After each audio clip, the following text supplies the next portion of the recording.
Julio Iglesias a connu une mésaventure rocambolesque à son arrivée à Punta Cana, le 10 janvier dernier. Selon Le Parisien, le chanteur de 80 ans, revenu des Bahamas, a été arrêté à cause du contenu de ses valises.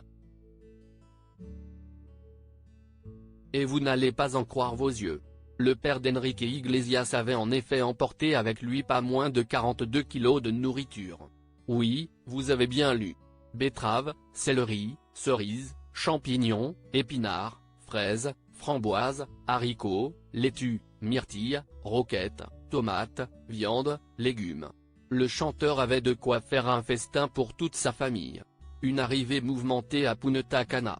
Les valises du chanteur ont été contrôlées par les techniciens du service d'inspection de la quarantaine végétale, AIPC. Ces derniers ont pour mission de veiller à ce qu'aucun produit interdit ne franchisse la frontière. Julio Iglesias a dû ouvrir ses bagages et leur montrer le contenu afin de s'assurer qu'il ne transportait aucun produit d'origine animale ou végétale susceptible de nuire à l'agriculture locale.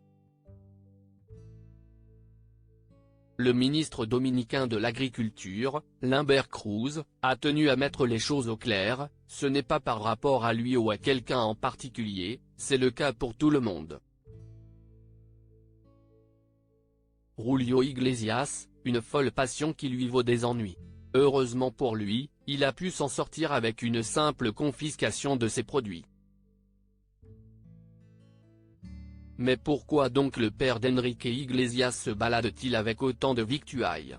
Selon une source proche du chanteur, il s'agit d'une vieille habitude qu'il a prise depuis qu'il vit entre les Bahamas et la République dominicaine. Parmi ses péchés mignons, on trouve les fruits de mer de Galice ou encore le jambon. Macoque, son ex-compagne et star de la télévision espagnole, a confié qu'elle lui apportait parfois ses délices. Mais cette fois-ci, Julio Iglesias a été trop gourmand. Selon le journal dominicain Listín Diario, les autorités ont saisi plusieurs kilos de nourriture pour éviter la propagation de parasites qui pourraient nuire aux cultures locales.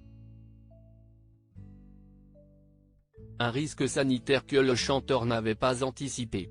Quoi qu'il en soit, Carlos Herrera, un ami du chanteur, a déclaré que toute cette histoire a été amplifiée.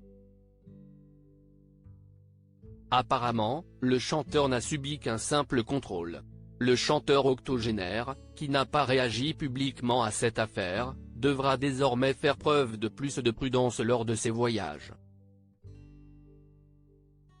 Ou alors, il devra se contenter de la cuisine locale, qui n'a rien à envier à celle de son pays.